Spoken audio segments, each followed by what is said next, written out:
So the Redmi Pad was released back in 2022, and it was actually good compared to some of the competition. But now that we've got newer tablets like the Galaxy Tab A9 Plus and the Redmi Pad SE, is it still worth it in 2024? Well, let's talk about it.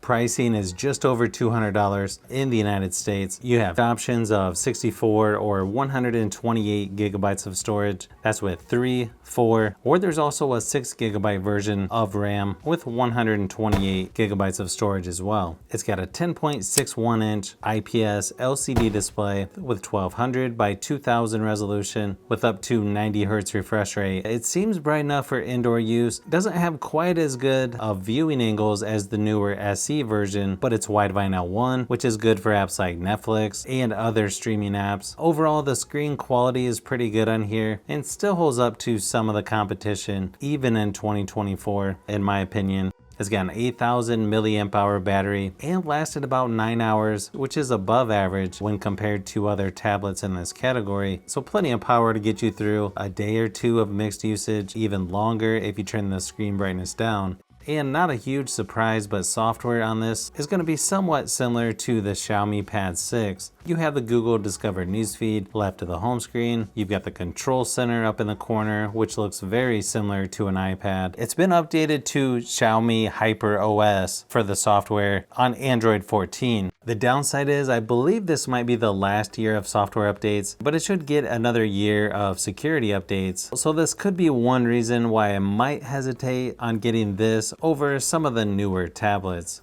Performance-wise, you've got the MediaTek Helio G99 processor, which seems to be pretty popular in tablets in this category. You may already know this, but the regular version Redmi Pad is going to be a little more powerful than the SE version, and it's going to load things a little faster and just operate a little smoother. Performance on this tablet is pretty comparable to the new Galaxy Tab A9 Plus. This version is also better at gaming than the newer SE model and can play games like PUBG Mobile and Asphalt 9 fairly smooth. Obviously, it's going to depend on which games you're playing. I feel like performance and gaming on here is still pretty good when compared to other tablets in this category, even in 2024.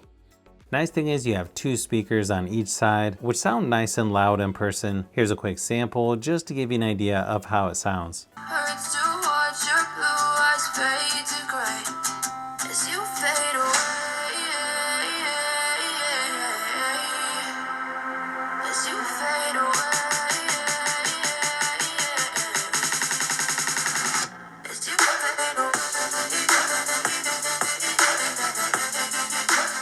The camera quality on this tablet is not great, but you've got an 8 megapixel rear facing, 5 megapixel front facing, and you can shoot up to 1080p resolution for video recording. I think you could get by for Zoom meetings or other video conference calls if you had to, but here's a quick sample just to give you an idea of what to expect.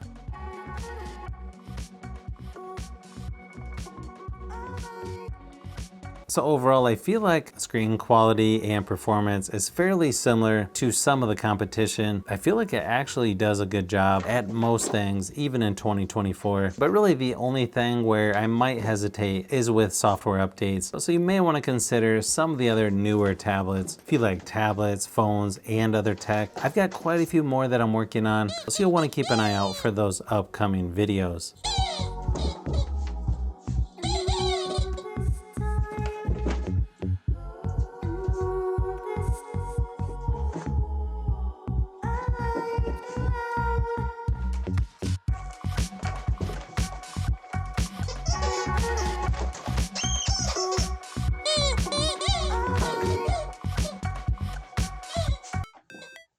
So if you've made it this far into the video, you may want to say thanks by subscribing, and don't forget to give a thumbs up if this video was helpful. This is Brian from Fishbee Productions. Thanks for watching, and I'll see you on the next one.